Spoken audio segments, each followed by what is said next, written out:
Hello runners, here we are, week one of our 6-week at-home strength conditioning program for runners or for anybody. I want to give you a couple of pieces of information about just general housekeeping and then some of the rules of the game, and then we'll get straight into week one program. So first, this is going to be pretty lo-fi. It's going to be me and my iPad. When we get out to the gym, we'll have one of my colleagues or an athlete as our subject, as our model. But I'm trying to practice social distancing, so it's just going to be me and my iPad. I'll send all these videos to our videographer and he'll cut them, splice them, and try to make them a little bit prettier, and then he'll post them. So don't expect great video quality. I'm trying to practice social distancing just like you are, so is my videographer. So this is about as good as we're going to do, but we'll get the good content across. The structure for week one, as we talked about in the introductory video, we have a 6-week program. We're going to periodize it like we would normally periodize a 6-month program.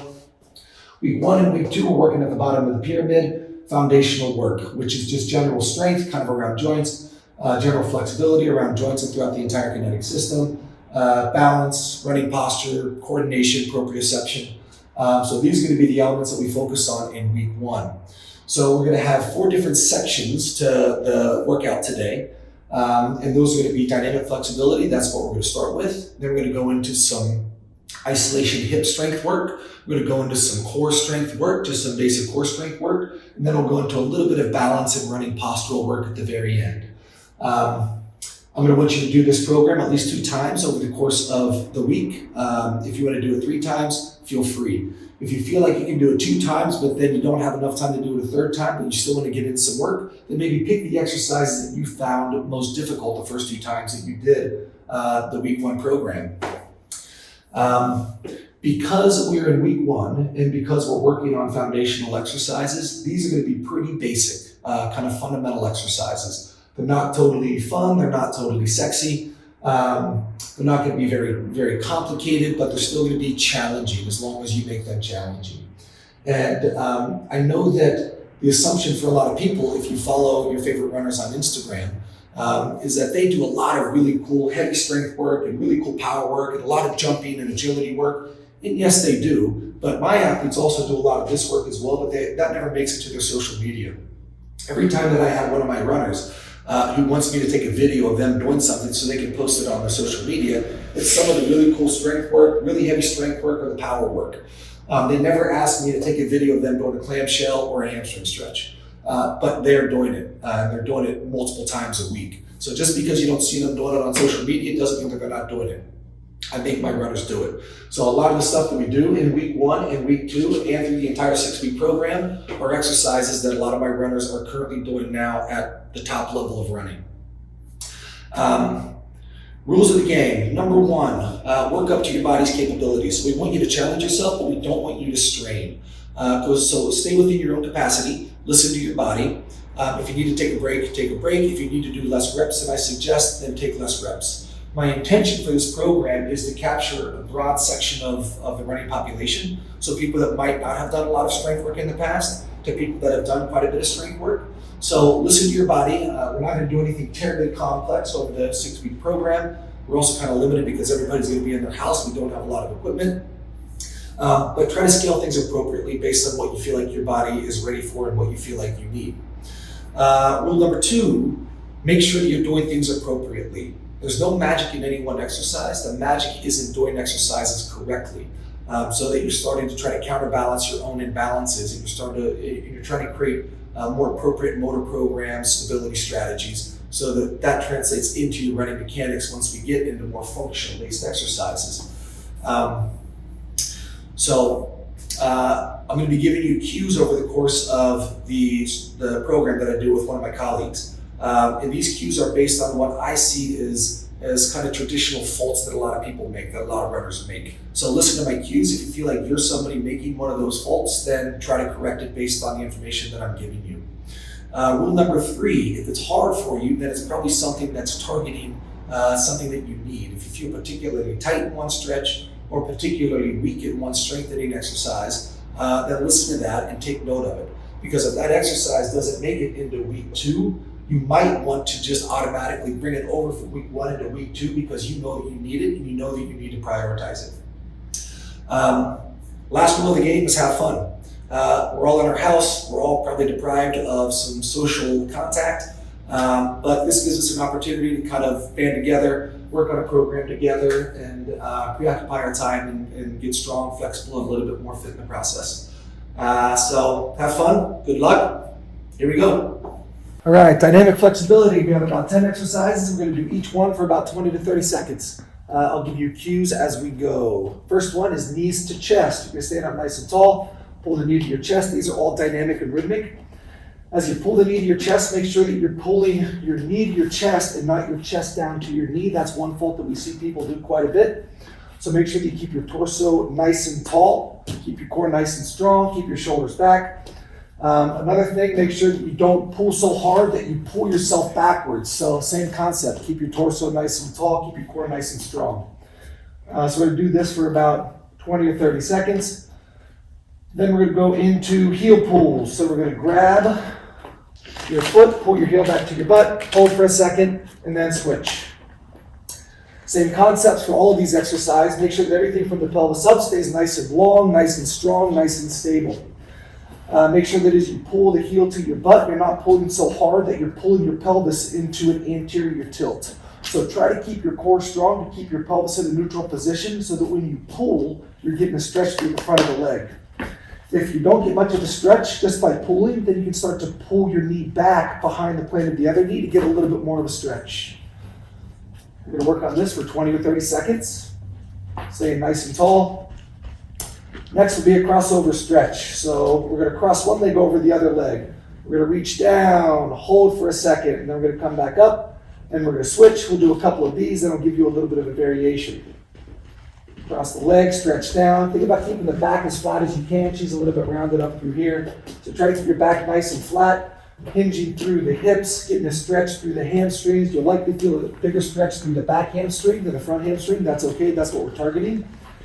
We're going to make this a little bit more challenging. Once you go down, you can rotate off to the side. So if she has a right foot behind her, she's going to rotate off to the left a little bit. That'll change the stretch a little bit, make it a little bit more aggressive. We'll have her change her position, coming down, rotating to the side that the leg is back. Hold it just for a second. Make sure you breathe through all of these things, so don't hold your breath. Make sure that you're breathing. And keep a similar pace. And next, we're going to do a lunge and reach. Let's face this way. So we're going to take a nice, we'll face this way first. So we're going to take a nice long lunge. And then we're going to reach. So if the left leg is behind us, we're going to reach up with the left hand, really trying to lengthen through the side. So let's face the camera. So once you get down there, make sure that as you reach, that you're trying to lengthen through this side and you're not compressing through this side. So it's not a side bend, it's a lengthen. We're going to hold that for a second, and then we're going to switch. As you go into the lunge, make sure that you keep the knee over the foot. The tendency for some runners is to let the knee dive in towards midline. That's bad mechanics, it's bad posture. Keep the knee right over the foot, and make sure the knee doesn't travel beyond the toes. So you want to have the knee almost directly over your ankle. Hold the stretch for a couple seconds, and then switch. Hold for a couple seconds, and then switch. Turn face this way. Make sure that as you get into this lunge position, one of the ideas is that you want to get this leg into extension. So you want to have the leg behind the plane of your body to get a stretch through the front of the hip, through the hip flexors. Make sure that in this position, you don't have a big anterior tilt of your pelvis. So you really want to intentionally kind of posteriorly rotate, kind of scoop up through the front of your core, and that'll increase the stretch through the front of the hip. Let's do a couple more. This one will end up being a little bit more than 20 to 30 seconds, but this one is pretty important. All right. And next, we're going to go toe pulls. So this is another hamstring stretch. We're going to add a little bit of calf stretch into it, and this also gets a little bit of what's called a nerve glide. Getting a big nerve through the back of your leg called the sciatic nerve, gliding through its muscular pathway. So we're keeping the knee a little bit bent. We don't need to keep the knee straight for this. You can bend the knee as much as you need to in order to get your hands down to your toes. Try to keep your back flat, pulling the toes back towards you. Hold it for a second and then switch. So we'll do a couple of these. Maybe 10 seconds.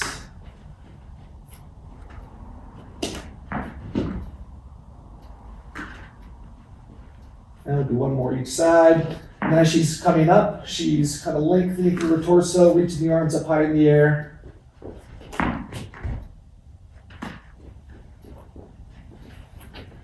Awesome. And now we're going to do side to side. So our legs are going to be nice and wide. We're just going to stretch side to side. So we're going to bend into one knee, keep the other leg straight. The idea is that we're trying to stretch into the adductors or the groin muscles. So you should feel a little bit of a stretch kind of down through the inside of your legs. Moderate stretches, not massive stretches. So with dynamic stretching, we want everything to be a little bit moderate. We want it to be dynamic because we want to use this not only to lengthen muscles, but to increase your heart rate, increase your core temperature. So we need to keep moving throughout these exercises.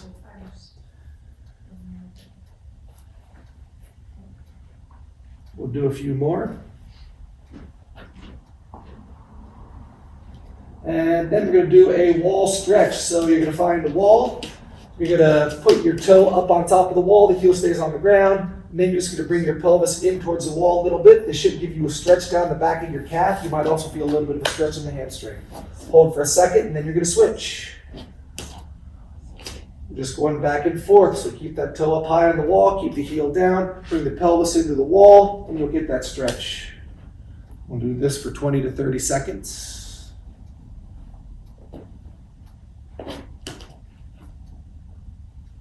Again, going for moderate stretch, nothing massive.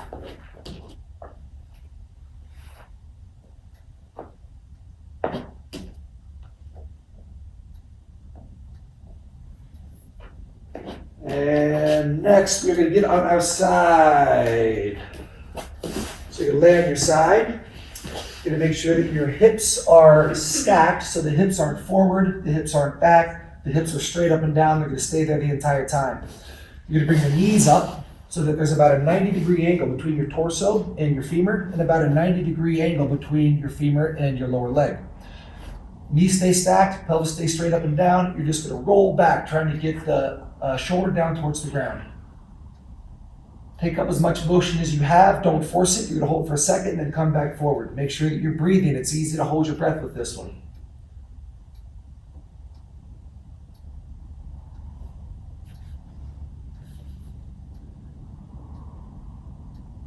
The tendency for a lot of people as they roll back is to let the pelvis roll back and let the top knee slide. So you can get your shoulder down to the ground, but you're cheating. We're really trying to keep the pelvis nice and stable so that we're getting all of that motion through your spine. Slow and controlled, nice and rhythmic. Keep breathing. We'll do about 20 to 30 seconds on each side. Do one more and then we're going to switch. Make sure you spend just a brief moment back there when you get that shoulder down towards the ground. And you might notice over the course of the repetitions that you start getting more and more range of motion. So then we're going to switch and do the other side.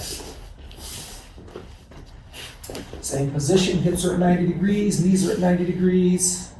Pelvis stays stacked, knees stay stacked, and we're going to rotate. And we'll do this for about 20 or 30 seconds. You might get some cracks in your back, that's okay. If it hurts, then be cautious. Normally we'll get some cracks and it'll feel like it kind of releases, and that's all right. And Lindsay looks a little bit tighter as she goes to the left here. So this would be something that she might want to spend a little bit more time doing left rotation than she does right rotation. This might be something that she wants to do another time later in the day. If she knows that she is kind of stiff in the left rotation, then maybe this evening after dinner, she picks out a couple of exercises from this morning and she replicates them because she knows that there's an imbalance and there's an asymmetry in her body. So just be attentive to your own body and see if you can identify your own asymmetries and imbalances, and then prioritize those exercises. Maybe do a second set later this evening. We'll do two more since you need it.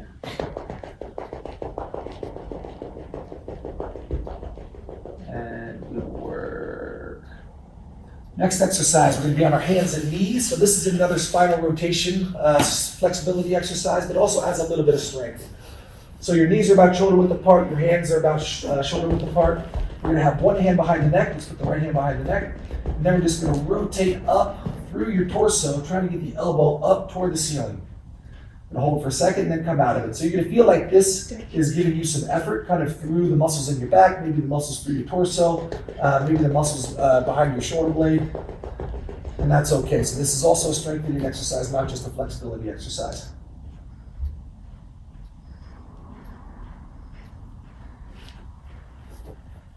We'll do 4 more. 2, 3, make sure you're breathing as well, don't hold your breath. 4, and then we're gonna switch. Right hand comes down, left hand goes behind the neck, and we're gonna rotate. Good work. Make sure that you're breathing. Make sure it's nice and rhythmic.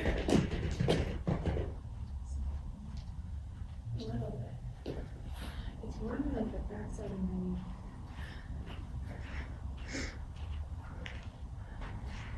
And we'll do 4 more. 1, 2, 3, and 4. Last one, we're going to be on our side. And if you're doing these on your own, when you do them the second or third time, either you can actually start a timer. Right now I'm trying to instruct as we go through, so it might not be exactly 20 or 30 seconds. So you can go for 20 or 30 seconds, keep a timer, or you can just count repetitions and just make sure that there's some symmetry between left and right. So for this last dynamic flexibility exercise, we're going to have both legs up. So we're going to start in the same position that we did for those rollbacks. Pelvis is going to be stacked, but this time you're going to take the top leg, bring it back, you're going to grab onto the ankle or the top of the foot. You want to keep this foot nice and high, and you're going to pull your foot so your heel comes to your butt, and then you're going to use your glute strength to push the knee behind the plane of your body. You're going to hold it for a second, you're going to come back forward. Push back, hold it for a second, come back forward. You're probably going to feel a big stretch all the way through the front of the leg, so we're targeting the quads here. So say this is 5, we do a set of 10. 6, make sure you're breathing. Also make sure that when the leg is coming back, you don't let it fly away from the ground. So you want to have your femur parallel to the world as you do this exercise. 2, 3 more. 1, 2, and 3. Good job. Let's switch to the other side.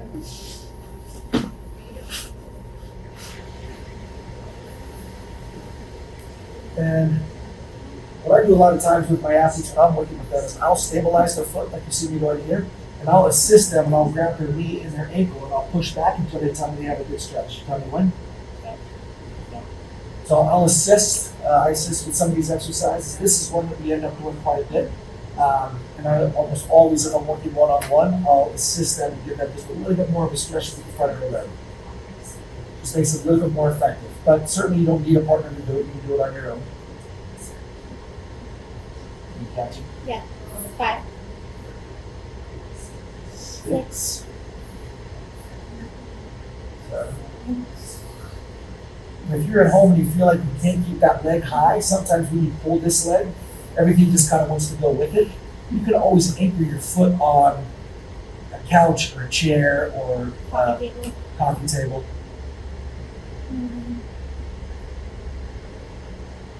And 10. And this one's similar to the others. If you feel like one quad is tighter than the other, then we don't like that asymmetry. So maybe spend a little bit more time on the side that's a little bit tighter. Great, that's our dynamic flexibility routine. All right, here's our guest athlete, Donovan Brazier, 800-meter American record holder and gold medalist in Doha World Championships. Say hi to your people. So we're gonna do a slider exercise. So if you're at home, you could use your socks on a linoleum or a wooden floor, or you can put a towel down. You just need to be able to slide a little bit. So what you're gonna do is you're gonna slide back. So one foot stays anchored, the other leg slides back. You're gonna get a stretch in the front of that hip flexor. You're gonna reach up as high as you can, hold for a couple seconds. Then you're gonna pull yourself back up. Make sure that as you slide back, you keep that knee straight over, that anchored knee, that standing knee straight over your foot. Go ahead and do it again. So keep that knee right over the foot. Hold for a couple seconds, make sure you're breathing. Come back up. We'll do one more here for the video. And also make sure that your knee stays over your foot. So don't let the knee travel out in front of your toes. So you're gonna get that nice long extension and take a break. Let's do 5 of those on each side. All right, second version of the slider exercise. The first part looks the exact same. So we're gonna do a nice long slide back, work on hip extension, range of motion, hip flexor flexibility, but this time we're gonna rotate.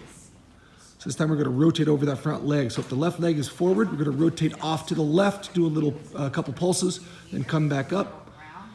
And again, we're gonna slide back. Nice long length, of the hip flexors on that back leg. Keep the right leg stable, a couple of rotational pulses, come back up. We do a set of 5 of these on each side. We'll finish this one off. Good work. Here we are, we're going to go into our isolation hip strength.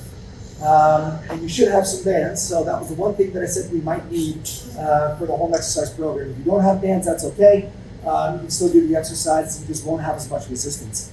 If you don't have bands and you want them, get them, because over the next 5 weeks, we'll probably continue to use them. And there's a link in the video that shows you on Amazon where you can get these bands. They're really pretty inexpensive and they're really, really effective. Okay, so we have a handful of exercises. We're going to go right into them. The first one is the clamshell. Again, these are all just foundational, fundamental exercises. They're not super complicated, but I'm going to give you a lot of cues that I want you to pay attention to. So you're going to take the band, and the goal is that we're going to do about 20 of these on each side. We're going to have Lindsay here count, so that I don't have to count and also give instructions. So go ahead, and I'll give instructions as we go. So we're going to be in a sideline position. The pelvis is going to be stacked. Your angle of your femur should be about the same angle that you would expect when you're making initial contact when you're running. So we only have about 15 degrees of flexion. A lot of people like to do these exercises with their knees flexed to 90 degrees. We want this to be functional for you. So we only have about 15 degrees of flexion in the hip. The feet stay together.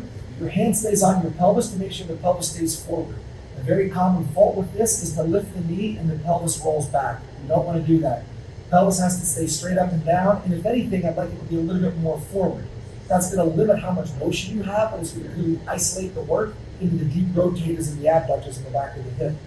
These are very, very important muscles for our Nike runners. Our expectation is they can develop 70 pounds of force. So if I hold them up here and I push down with a handheld force thermometer, something that measures foot pounds, that they can resist 70% of their body weight. Most people can probably resist 35 to 40%. You need these things to be extraordinarily strong, because we know that these, once we start to integrate that strength into some functional exercises, and that carries into the running mechanics, that it really improves mechanical efficiency. So we did 20, we're going to switch. If you do a fancy spin like that, go for it. You win. So feet stay together, knee comes up. Once you get up there, pause just for a second when you get to the top, and then come down. Come down with a little bit of control. It doesn't need to be really slow, but don't let it slingshot back like that. So control the motion on the way up, pause for a second, control it on the way down. Keep your hand on the pelvis. Your hand is the police. Make sure the pelvis stays forward. Make sure you also are using the strength of your shoulder to jam your hip forward. You should be using your core to maintain your pelvic stability. The hand is just monitoring to make sure it doesn't roll back. 19, 20. Good job. And make sure that you're attentive to how high you're getting. It looked to me like Lindsay wasn't getting as high on this right side as she was the left side. So you have to kind of be your own police officer here. If the second or the third time that you do the program, if you want to do it in the mirror, so you can watch yourself, you start to see these subtle little imbalances, and you can correct yourself if you don't have somebody like me standing there yelling at you, shaming you for having a little bit of a weakness in one side of your hip. Good job. Next one is going to be reverse clamshells. Oh, let me give you another modification. So if you've done a lot of clamshells, and this doesn't seem particularly challenging for you, you can get into a side plank position. So you're going to be on your elbow, you're going to be on your knee, everything is in a nice line, and then from there you're going to do the clamshell exercise. This makes it a little bit more challenging. This one will start to engage the glute on the bottom leg, and it's going to really challenge some of your coronal plane core strength, some of that lateral core strength. So if the second or the third time that you do that this week, if you want to do a side plank variation, go for it. When we get to week 2, then everybody's going to be in a side plank position. So this is coming. Good job. So next exercise will be reverse clamshells. Lindsay's going to change bands. This band does not have as much resistance. Let's put it right in the feet. Our strength in this direction, so this is going to be internal rotation, is going to be inherently weaker than external rotation. So normally we need to go down in resistance on the band.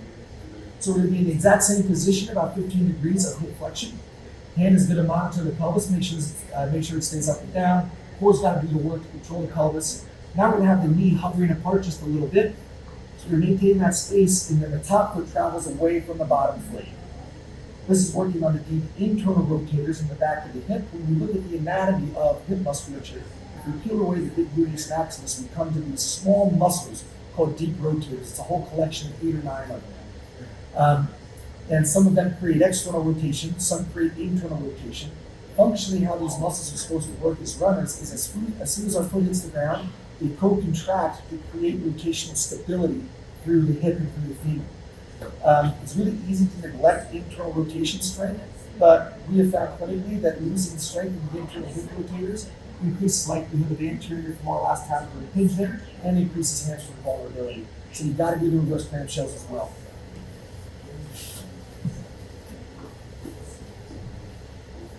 And we're going to do 20 on the other side. Making sure you keep that space similar. So you're basically rotating around the femur. Slow and controlled. Don't use momentum to throw the leg up. So slow and controlled up. Pause for a second. Slow and controlled down. Make sure you're breathing. Make sure you keep your pelvis stable. And we'll do a set of 20. Similar to the clamshell exercise, if this feels particularly easy, you can come up into a side plank. Maybe you do this the second or the third time this week, or maybe you wait until week 2 when we all start to move into this position. Good job. Next one, Jane found this. So we're going to keep this band. Let's keep that band around your ankles. Or sideline Jane found this. So put it on your ankles this time. So now we're going to be in a sideline position.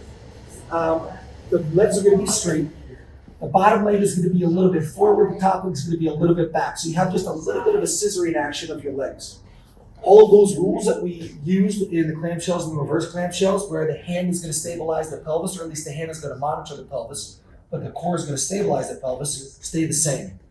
So hips stay stacked, top leg is going to travel up and back. So it's not just up, so you need to get that hip or the leg behind the plane of your body.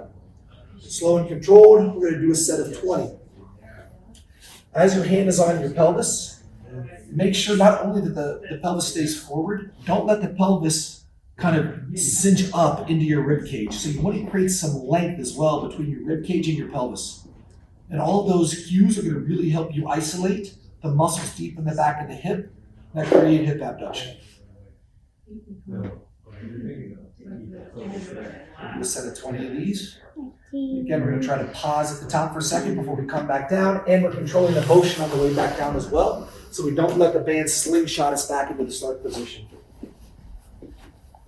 So sideline, a little bit of a scissor, and having that bottom leg a little bit forward allows you to get the top leg a little bit back and you stay counterbalanced. If you don't have the bottom leg forward enough, then as you kick back, your whole body's going to want to roll back. So we're doing a set of 20 of these.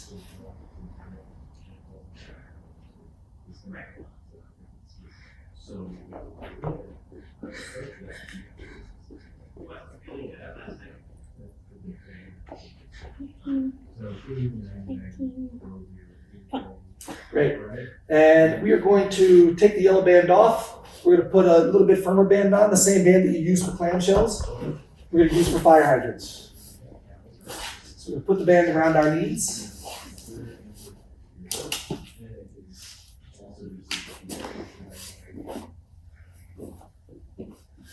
And we're going to be on our hands and knees, bands around the knees.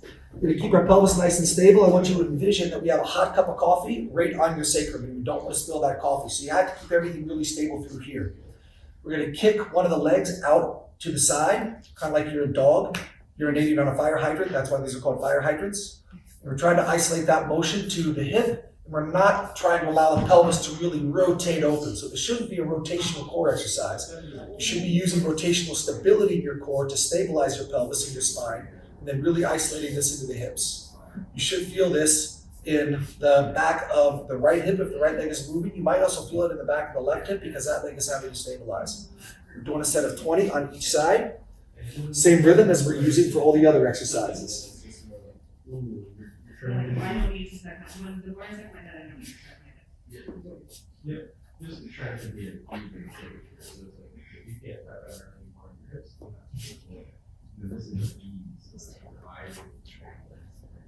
Like all these rocks we saw, your shoulder blades.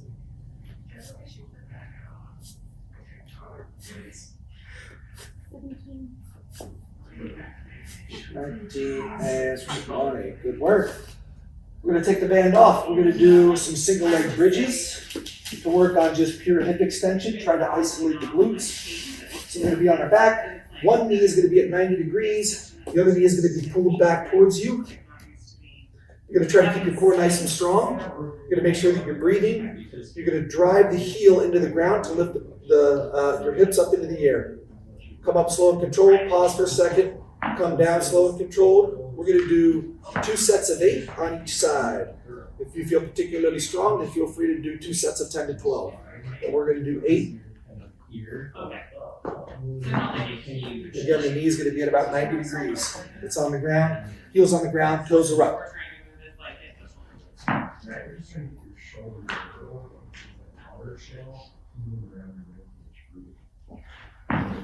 Six. Is that 7? 8. And another set. So we'll have her do it as well. Set number 2. And if you felt really strong the first time, then this time you can put the heel a little bit further away from your butt. So that'll make it quite a bit harder. And that's going to start to bring some of the force into your hamstring as well, and not just your glute. So we'll do a set of 8.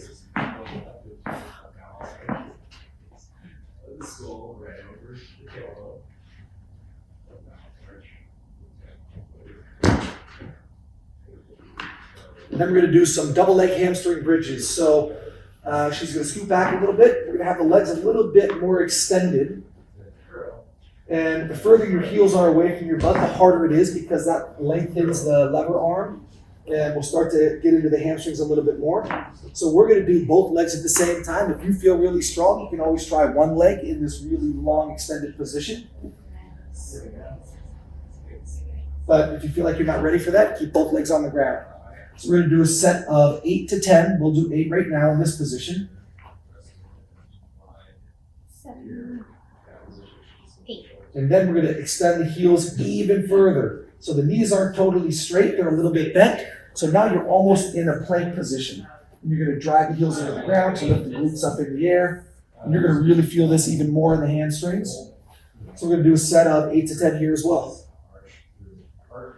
Controlling the motion, controlling your breathing.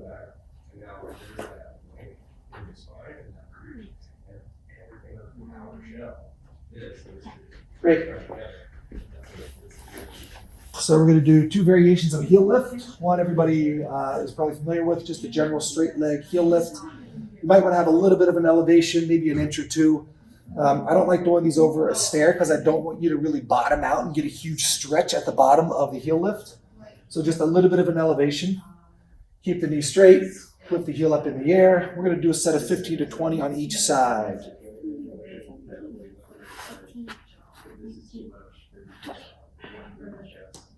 And as you're doing these, pay attention to how high you're getting the heel. If every repetition the heel's not getting as high as it was previously, then be attentive to that and try to get that heel as high every one of the repetitions. And don't use momentum, so don't get to the bottom and really throw yourself up. Try not to use your knee to push yourself up. The knee's got to stay straight. All that effort has to be coming from the calf, working around the ankle. Next variation is a bent knee calf lift or a bent knee heel raise. So you have to hold on to something like a door frame. Your knee's going to be bent about 90 degrees, and we're going to do the exact same thing. This disadvantages the gastrocs, which is one of the main muscles that helps create that plantar flexion motion or the heel off motion. This disadvantages that muscle and gets into a muscle called the soleus, which we've been finding in our biomechanics lab. Can really start to, if you have weakness in the soleus, changes the synchronicity between ankle dorsiflexion, plantar flexion, and knee flexion in mid stance, and really increases likelihood of Achilles irritabilities and plantar fascia irritabilities. So we've been doing a lot more bent knee heel lifts recently. And this is how we have to do them if we don't have a machine. You can actually see a machine behind us that is designed specifically for bent knee heel lifts so we can really isolate the soleus. So we're going to do a set of 15 to 20 here. Make sure that you are really controlling it on the way down. So if you need to go slower on the way down, go for it. I don't want you to come down really quickly. And if as you're coming down, it's kind of like shaking, then that's not a very good indication. So you really need to control how smooth the contraction is both on the way up and on the way down. Good job. All right, we're going to go into some basic foundational ground-based core strength exercises. We're going to do each one of these for 30 seconds. Actually, I'm going to time this as I give instructions. So the first one is going to be flutter kicks. So we're going to lift the shoulders up off the ground a little bit. We're going to make sure our core is nice and strong. We're going to keep our head up off the ground. And we're going to do flutter kicks for 30 seconds. I've got a timer, so you don't have to time yourself. Make sure that you're breathing. Make sure you're keeping your core nice and strong. Make sure you keep your shoulders up off the ground. Try to keep your low back flat on the ground as well. That's going to be challenging. That's 22 seconds. If you feel like 30 seconds is too long, then we'll stop at 20 seconds. So I'll tell you when there's 20 seconds, and I'll tell you when there's 30 seconds. That's 30. Take a break. We're going to rest for a little bit. So for this next exercise, I'll tell you when we hit 20 seconds in case that's all you want to do. And then I'll tell you when we hit 30 seconds if you want to go the full 30 seconds. Next, we're going to be in the exact same position, but we're going to do crisscross. So we're going to bring the legs back and forth over midline. Make sure that we're breathing. Make sure the core is staying strong. Make sure the back stays flat on the ground. Same concepts. 9, that's 10 seconds. So work up to your own capabilities. Don't strain. We want you to challenge yourself, but don't strain. If you start feeling pain in your back, then pull out, take a break. If you start feeling cramping in your hip flexors, then take a break. That's 20 seconds. And that's 30 seconds. Let's take a break. Breathe a little bit. If you need a longer rest than we're taking, then just hit pause on your screen and then hit play again when you're ready to go. We don't really care about her. We're going to make her work. Yeah. So next we're going to do split crunch. So we have one leg up in the air, other leg is hovering off the ground. We're going to reach up, touch the toe, switch, reach up, touch the toe, switch, reach up, touch the toe. We're going to do these for 20 seconds, maybe 30 seconds. I'll tell you when we come to 20 seconds. Make sure that you're not using momentum to throw your shoulders at your foot. Really try to use your core strength to bring your shoulders up off the ground. 18 seconds, 19 seconds, 20 seconds. Lindsay's going to go for 30, even though she probably wants to stop at 20. Yeah.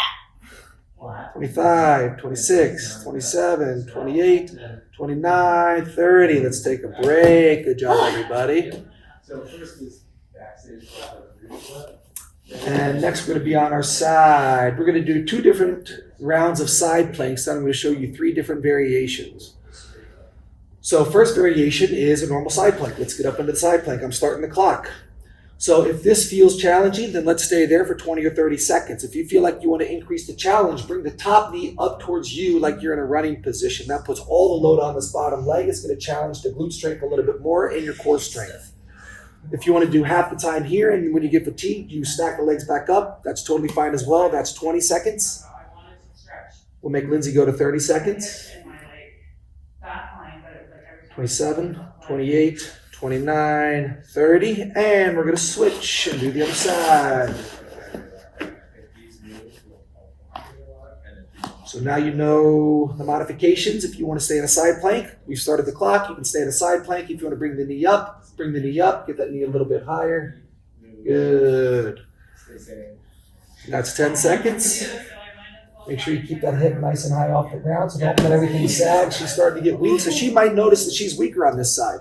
And if that's the case, and that's something that we need to flag, and maybe later we do another set of these side planks, and maybe do 2 sets to this side. That's 25 seconds, I'm sorry. 28, 29, and 30. Take a break. All right, we're going to do a second round of side planks. We're going to get on our side. And you got it. So if you want to stay with the side planks that we did, I've started the clock, then we can do that. If you want an additional challenge, we're going to bring the bottom leg up and keep the top leg down. This is really going to load your adductors. Make sure this feels okay if you want to try it. Hold it for as long as you want to within the 20 or 30 seconds. That's 15 seconds right there. If you want to hold it the entire 30 seconds, good for you. This is particularly challenging. Lindsay needs to restack. She's at 20 seconds, so that's 20 seconds.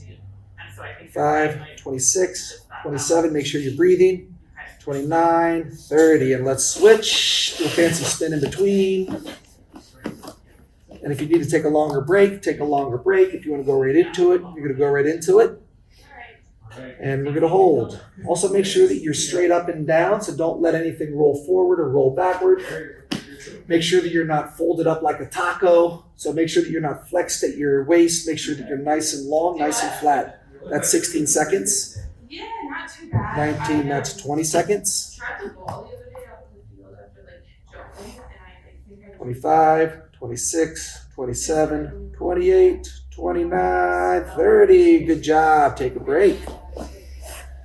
And if you need a little bit longer break, take a longer break. We'll take about 10 or 15 seconds here. Give Lindsay a rest. Good enough. And let's get in a plank position. So we're going to be in a push-up position.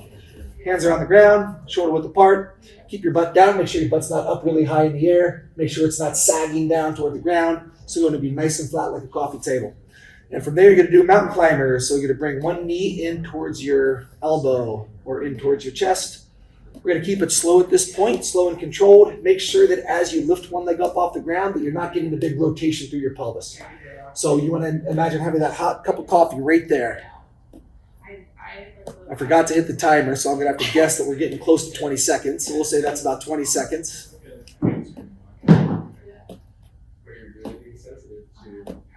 And we'll say that we're at about 30 seconds right there. So let's take a break. And we are going to get back into a side plank position. This time we're going to add a little bit of rotation into the exercise. So we're going to be in a side plank, and now we're just going to bring the arm down, bring the arm up. So we're going to do this for 20 to 30 seconds. Make sure that you're breathing. Adds a little bit of complexity to it. We'll work on that lateral core strength and spinal stability. This is something that we're starting to realize in our biomechanics lab is integral and oftentimes has gotten overlooked with runners. That's 20 seconds. basically, like paying attention to like not letting myself go to the right. And that's 30 seconds. Let's switch.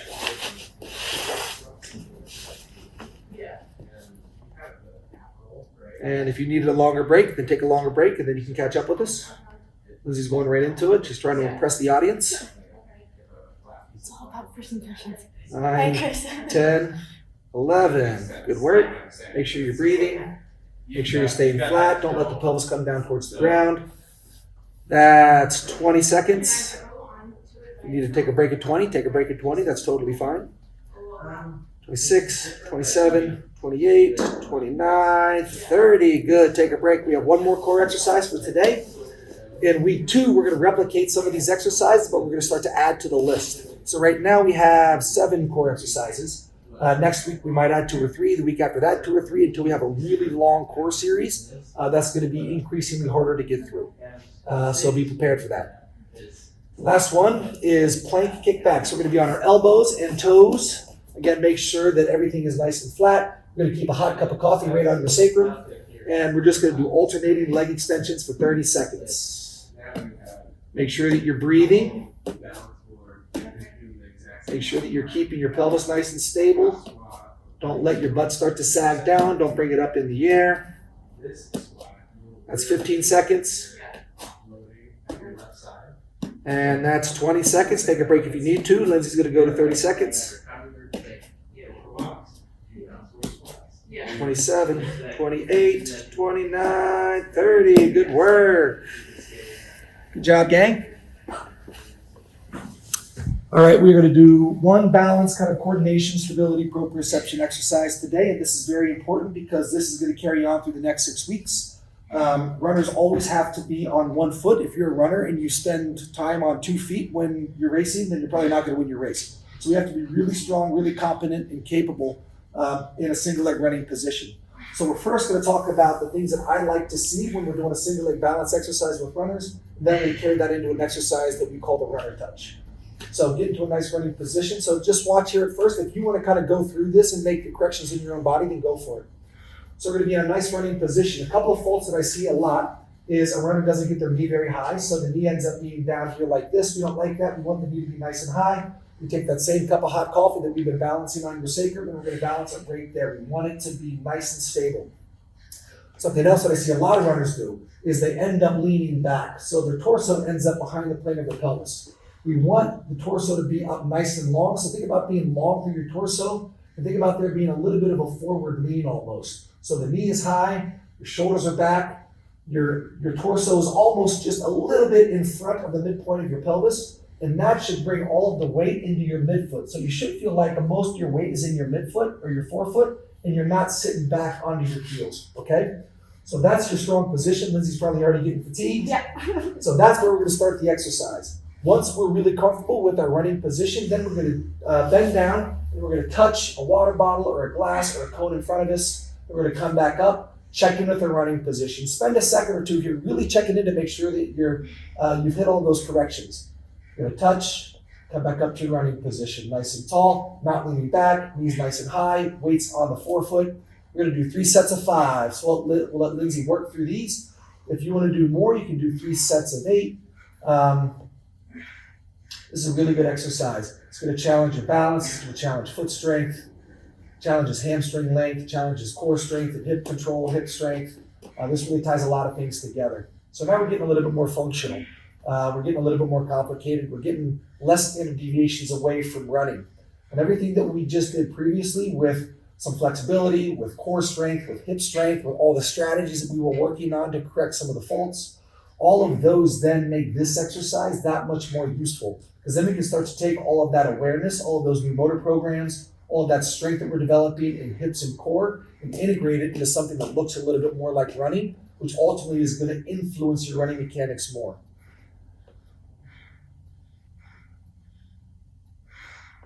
And if you feel really stable wearing your shoes, then it might be worth taking your shoes off so you're barefoot so you don't have any stability underfoot.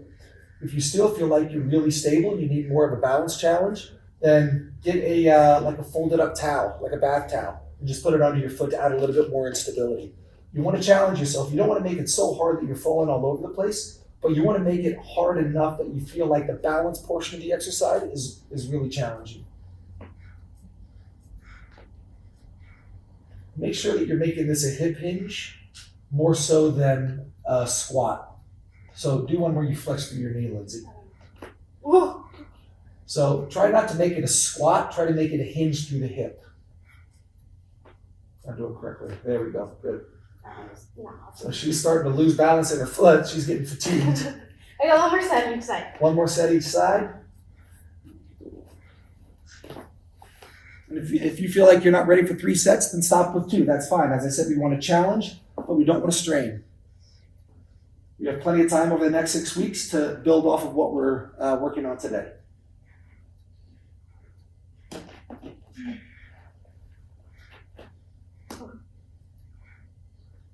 So it looks like she's having a harder time balancing on the right foot. So again, this might be an exercise where we're starting to see an imbalance, an asymmetry in her stability capabilities. So this might be an exercise that she's going to do a little bit later tonight as well. So we picked out 3 exercises for her that we could tell that there were some weaknesses, some inflexibilities, some lack of proprioception and balance. So maybe later tonight, she just does those 3 exercises and really prioritizes those things that are particularly challenging for her. Good job, guys.